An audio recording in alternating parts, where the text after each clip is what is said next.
তুল্লিল আলামিনের সামনে বধু সাহাবী মানে একজন গ্রাম্য সাহাবী যখন নবীর দরবারে আসে আয়েশা নবীরে জানায়া দিল, ও মুহাম্মদ তোমার কাছে যে দেও আসে দেও আমি দেও যে তোমারে গীত শোনায়, আমি বধুর ওই গীত শুনবার বড় মনে চায়, আমার ওই গীত তুমি সুন্দর করে শোনাইয়া দাও। রহমাতুল্লিল আলামিন বুঝতে পারলো এটা গ্রাম্য সাহাবী, কাকে কি বলা লাগবে এই ব্যাপারে তার বিন্দু মাত্র পরিমাণ কোনো ধারণাও নাই। কাকে ফেরেশতা বলা লাগে, কাকে কোরআন বলা লাগে, কাকে রবের কালাম বলা লাগে, ওই ব্যাপারে ওই বধুর বিন্দু মাত্র পরিমাণ ধারণা নাই। আমার পয়গম্বর কি আল্লাহ পাক এত পরিমাণে মায়া দিয়েছি, যেই দিলটা কত মায়ার। ও বান্দারা একটু মনোযোগের কান লাগায় বান্দা শুনে যাও। রহমাতুল্লিল আলামিন বধুর সাথে রাগান্বিত হয় না, নবী মেজাজ দেখায় না, নবী ওই বধুর প্রতি ক্রোধান্বিত হয়ে যায় না। রহমাতুল্লিল আলামিন ডেকে বলে, বধুরে তুমি যারে যেটা বলো ওটা সুন্দরভাবে তুমি বলতে পারো নাই, তবে বধুরে তুমি তো ফেরেশতারে দেও বললা, ওটা দেও না, ওটা সহ ফেরেশতাদের লিডার, ওনার নাম হযরতে জিবরাইল আলাইহিস সালাম। আজকে থেকে ওই জিবরাইলের নাম যখন তুমি নিবা, তুমি জিবরাইল আলাইহিস সালাম বলবা, আবার তার ব্যাপারে বিন্দুমাত্র পরিমাণ দেও বলবা না। আজকে থেকে আমি তোমার এটা শিখাইয়া দিলাম। ও বধু তুমি যে গীতের কথা বললা আমি শোনায়া দেওয়ার জন্য, বধুরে ওটা গীত না, ওটা দুনিয়ার কোনো মানুষ বানায় নাই, ওটা দুনিয়ার কোনো মানুষও নাজিল করে নাই, ওটার মুসান্নিফ দুনিয়ার কোনো মানুষ হতে পারে নাই, এটা আমার মাওলার কালাম, এটা একজনের, চিল্লায়া বলো তার নাম। যালিকাল কিতাবু লা রাইবা ফীহি হুদাল লিল মুত্তাকিন।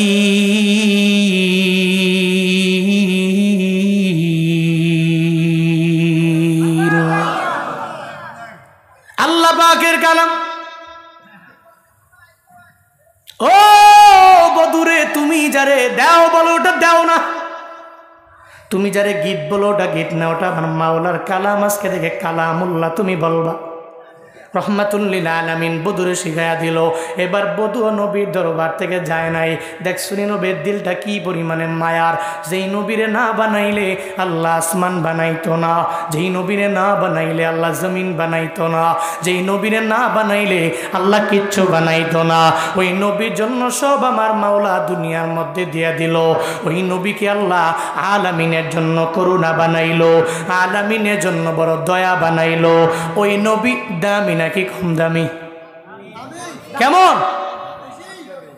কি শেষ করে দিব নাকি আমি? হ্যাঁ কথা বলেন না কেন, দামি না কম দামি? কি আমগো চেয়ারম্যানের মতো দামি? আমার মতো কাকমোল্লার মতো দামি? যেই নবীর ব্যাপারে আল্লাহ জানায়া দিলেন নবী আলামিনের জন্য করুণা, ওই নবী বধুরে ধমক দেয় না আর বলে, ও বধুরে তুমি যারা দাও বলো ওটা দেও না, ওকে ফিরে ফেরেশতা জিবরাইল তুমি বলবা, তুমি যারা গীত বলো ওটা গীত না, ওটা কালামুল্লাহ বলবা। নবী সুন্দর করে হাতে ধরে শিখাইয়া দিল। বধূ বলে, ও পয়গম্বর আমি গ্রাম্য হওয়ার কারণে কারে কি বলা লাগে আমি জানি না, তবে আজকে থেকে আমি পরিপূর্ণ শিখে নিলাম। আজকে থেকে আমি বলবো হযরতে জিবরাইল আলাইহিস সালাম, আজকে থেকে আমি বলবো এটা কালামুল্লাহ। তবে আমি আপনার দরবারে হাজির হয়ে গেলাম কেন জানেননি? আমার বড় ওই গীত শুনতে মন চায়, মানে যেটা আপনি পড়েন ওটা রবের কালাম, এটা শুনবার আমার বড় মনে চায়। একটু আমার সুন্দর করে শোনায়া দিলে আমি এটা শিখে বাস্তব জীবনে আমল করতে পারবো। একটা গ্রাম্য সাহাবী হইয়া ইসলাম সম্পর্কে যার বিন্দু মাত্র পরিমাণ ধারণা নাই, এত পরিমাণে কম হওয়ার পরেও রবের কোরআন নিজে শোনার জন্য পাগল হয়ে গেল। ও আল্লাহর বান্দারা, ও নীলফামারীর মুসলমানেরা, তোমরাও তো আজকে নিজে কোরআন পড়তে পারো না, শুনতেও তো চাও না রে বাবা, নিজের ছেলেটারেও হাফেজ বানাইতে তুমি চাও না। রমজান আসলে একটু মাঝে মাঝে কোরআনটাকে ধরিয়া বললা, বাকি সময় কোরআনটারে বলে আলমারির উপরে রাইখা দাও। 1 বছর পরে পরে শুধু কোরআনটাকে ধইরা একটু তিলাওয়াত করি, এমন তিলাওয়াতকারী মুসলমান আমগো সমাজে আছে না? না নিজের টিভিটারে বলে একদিনের মাঝে আমার টিভিটাকে পরিপূর্ণভাবে সাফ করে দাও, পরিষ্কার করে দাও। একজন কামলা কর্মচারী নিযুক্ত করে দিল, বলে টিভিটারে পরিষ্কার করা লাগবে।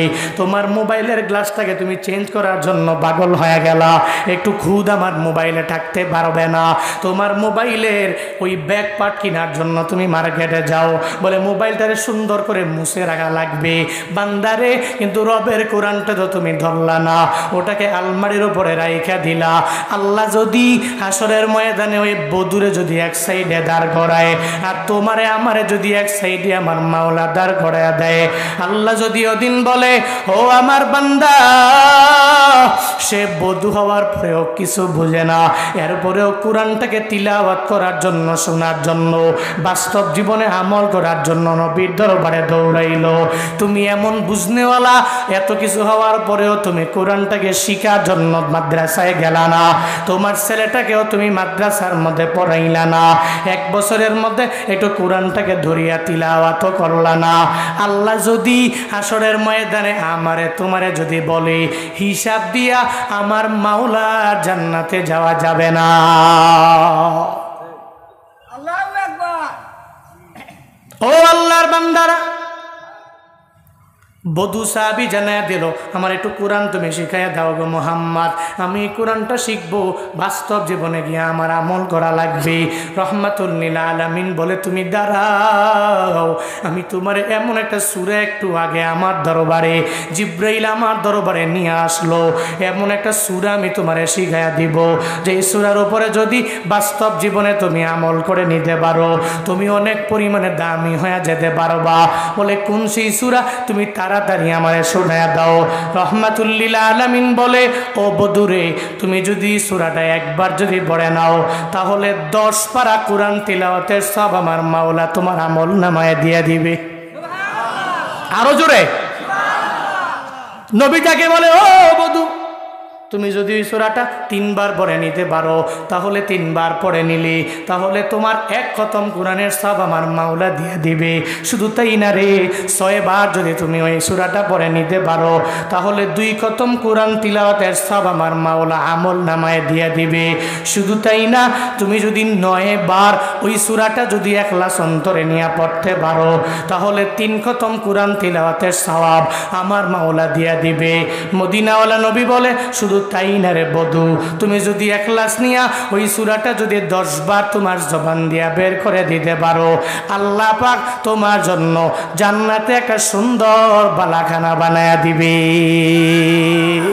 আতিনা ফি দারে দুনিয়া না হাসানাতিনা ফি দারে উকবা না হাসান, ইয়া গিয়াসাল মুস্তাগীসি নাহদিনা লফদিকারা বিল উলুমে ওয়াল গিনা, হর গরিদে নেকো তু তৈয়ার হ্যায়, ঝুনা মঙ্গে ওস তু বেজার হ্যায়। রহমাতুল লিল আলামিন জানায় দিল, বদুরে, তুমি যদি 10 বার এটা যদি জবান দিয়া বের করে দিতে পারো, আল্লাহ পাক জান্নাতের মধ্যে তোমার জন্য একটা বালাখানা বানায়া দিবে। যখন এই কথা বলে, এবার বধূ জানায় দেয়, পয়গম্বর আমার, আর তো বিন্দু মাত্র পরিমাণ দেরি করা যাবে না, আপনার ওই তিলাওয়াত আমি শুনবো, আমি এখান থেকে মুখস্থ করে এরপরে বাড়ি যাব, এরপরে আমি বাস্তব জীবনে আমল করা লাগবে। রহমাতুল লিল আলামিন বলে, ও বধূ সাহাবী আমার, একটু আগে জিবরাইল আমি নবীর দরবারে চলে আসছি, জিবরাইল আমি নবীর দরবারে ঈশা এমন একটা সূরা আমারে শিখাইয়া দিয়া গেছে, যেই সূরাতে আমার মাওলার তারিফের ব্যাপারে বলা। ওই সূরাটা হলো সূরা ইখলাস, একনিষ্ঠতার ব্যাপারে একটা সূরা। কুল হুয়াল্লাহু আহাদ আল্লাহুস সামাদ লাম ইয়ালিদ ওয়া লাম ইউলাদ ওয়া লাম ইয়াকুল লাহু কুফুয়ান আহাদ। ওই সূরাতে আমার মাওলার পরিচয়, কার পরিচয়? জোরে বলেন না, কার পরিচয়? আল্লাহর পরিচয় আমার মাওলা এই সূরাতে দিয়ে দিল। আল্লাহ বলে নবী আপনি জানায়া দেন হুয়াল্লাহু আহাদ, আল্লাহ এক, এমন এক, তার সাথে বিন্দু মাত্র পরিমাণ কোনো শরীক নাই। আল্লাহুস সামাদ, আল্লাহ হলো মুখাপেক্ষী। লাম ইয়ালিদ ওয়া লাম ইউলাদ, কাউকে জন্ম দেন নাই, কারো থেকে জন্ম নেন নাই। ওয়া লাম ইয়াকুল লাহু কুফুয়ান আহাদ, আমার আল্লাহর সাথে দুনিয়ার কোনো বান্দার সমকক্ষ হতে পারে না, দুনিয়ার কোনো মূর্তি সমকক্ষ হতে পারে না। আমার আল্লাহ পাকের তারিফ সম্বলিত কোরআনের মধ্যে যে আয়াতগুলো আছে, ওই আয়াতগুলো যদি কোনো বান্দা সুন্দরভাবে পড়ে নিতে পারে, ওই বান্দার অটোমেটিক ফায়দা হয়ে যাবে, উপকার হয়ে যাবে রে বাবা। এজন্যই তো দেখবেন ফজরের পরে বিভিন্ন জিকির আজকার আছে না নাই? আসেনি? ফজরের পরে তাসবিহ আছে না নাই? মাগরিবের পরে তাসবিহ আছে না নাই? আজকারুস সাবাহি ওয়াল মাসা, সকাল সন্ধ্যার আমল বিভিন্ন বক্তারা দিয়া দেয়, বিভিন্ন আলেমেরা দিয়া দেয়, বিভিন্ন বুজুর্গরা তাদের মুরিদদেরকে দিয়া দেয়, বলে ফজরের পরে এই আমলগুলো তুমি কন্টিনিউ করবা। আমার আল্লাহকে যদি পেতে চাও মাগরিবের পরে এই আমলগুলো তুমি করবা। যেমন আমল হলো আয়াতুল কুরসির আমল, 5 ওয়াক্ত নামাজের পরে আমল। আল্লাহু লা ইলাহা ইল্লা হুয়াল হাইয়ুল কাইয়্যুম লা তাখুযুহু সিনাতুন ওয়ালা নাওম। আয়াতুল কুরসি 5 ওয়াক্ত নামাজের পরের আমল। এই আমল যদি কন্টিনিউ কোনো বান্দা করে, এই আয়াতুল কুরসির মধ্যে আমার মাওলার পরিচয় দেওয়া হলো, এই কারণে আয়াতটাও বড় দামি হয়ে গেল। নবী বলেন যেই বান্দা আমার যে উম্মতেরা মান ক্বালা আয়াতুল কুরসি দুবুরা কুল্লি সালাতিন মাকতুবা লাম ইয়ামনাহু মিন দুখুলিল জান্নাতি ইল্লা আইয়ামুতা। নবী আমার ডেকে বলেন ও উম্মতেরা, তোমরা যদি 5 বেলার নামাজ আদায় করে পড়ার পরে আল্লাহ পাকের তারিফ সম্বলিত এই আয়াতুল কুরসি যদি জবান দিয়া বের করে দিতে পারো, তোমাদের কত ফায়দা হবে জানো? ও নীলফামারী কিশোরগঞ্জের মুসলমান, কি পরিমাণ ফায়দা হবে জানো নি রে বাবা? কোনো বান্দা যদি 5 ওয়াক্ত ফরজ নামাজ আদায় করার পরে যদি আয়াতুল কুরসিটা কন্টিনিউ আমল করে নিতে পারে, নবী বলেন লাম ইয়ামনাহু মিন দুখুলিল জান্নাহ ইল্লা আইয়ামুতা। বলে আমার ওই উম্মত মরে না তো জান্নাতে যায় না, মানে হলো মরতে দেরি হয়ে যাবে, আমার আল্লাহ তাকে জান্নাত দিতে দেরি করবে না। আল্লাহ পাকের তারিফ সম্বলিত আয়াত যেগুলো, ওই আয়াতগুলো এত পরিমাণে দামি। আজকারুস সাবাহি ওয়াল মাসা, ওটাই সকাল সন্ধ্যার আমল যেই বান্দা করবে দামি হয়ে যাবে, প্রতিদান এত পরিমাণে বেশি। শুধু তাই না রে বাবা, আরেকটা আমল আছে, ওটাতে আমার মাওলার তারিফ আছে। সূরা হাশরের শেষ 3 আয়াত ফজরের পরে পড়ে কি পড়ে না? পড়েনি? আপনাদের এলাকায় পড়ে না বুঝি? من قال حين يصبح 3 مرات أعوذ بالله السميع العليم من الشيطان الرجيم وقرأ 3 آيات من آخر سورة الحشر وكل الله به 70,000 ملك يصلون عليه حتى يمسي وإن مات في ذلك اليوم مات شهيدا وإن قالها حين يمسي كان بتلك المنزلة رحمة للعالمين। বলেন আমার যে উম্মতেরা যখন সকাল হয়ে যাবে 3 বার যদি পড়ে নেয় আউযু বিল্লাহিস সামিউল আলিম মিনাশ শাইতানির রাজিম, এটা পড়ার পরে ওয়াকরা 3 আয়াত মিন আখিরি সূরাতিল হাশর, নবী জানায়া দিলেন সূরা হাশরের শেষ 3 আয়াত এটা পড়ার পরে যারা পড়বে ওয়াক্কালাল্লাহু বিহি 70,000 মালাকি ইউসাল্লুনা আলাইহি হাত্তা ইউমসিয়া। নবী ডেকে বলেন এই আমলটা যারা ফজরের সময়ে করে নিবে, মানে সকালবেলা যারা করে নিবে, আল্লাহ পাক দামি দামি দামি 70,000 ফেরেশতা ওই বান্দার জন্য রহমতের দোয়া করার জন্য সন্ধ্যা পর্যন্ত নিযুক্ত করে দিবে।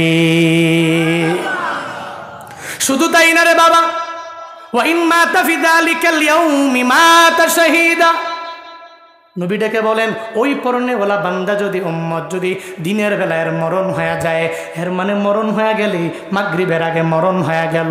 যদিও স্বাভাবিক মরণ, ওই মরণ স্বাভাবিক মরণ হবে না। নবী বলেন ওই মরণটা শহীদি মরণ হিসাবে আল্লাহর দরবারে পরিগণিত হবে। ফজর পরে বের হয়ে গেলেন, মাগরিবের আগে আপনি বেঁচে থাকবেন, মাগরিব পর্যন্ত বাঁচবেন, এই ব্যাপারে বিন্দুমাত্র পরিমাণ গ্যারান্টি কেউ দিতে পারবে? পারবে? আমি বক্তা পারবো? কোনো পীর পারবে? কোনো বুজুর্গ পারবে? হেই পারবে? নেতা পারবে? মাননীয় প্রধানমন্ত্রী পারবে? ডোনাল্ড ট্রাম্প পারবে? পারবে কেউ? ও মিয়া, দুনিয়ার সমস্ত কিছুর গ্যারান্টি আছে। আইফোন কয়েকদিন পরে মোটামুটি বর্তমানে মনে হয় আমারটাই আছে, কত জানি 92 93 মনে হয় আছে, ব্যাটারি হেলথ কমতে কমতে কমতে কমতে 70-60 পর্যায়ে চলে গেলে এরপরে এর গ্যারান্টিও কমে যাবে, দামও কমে যাবে।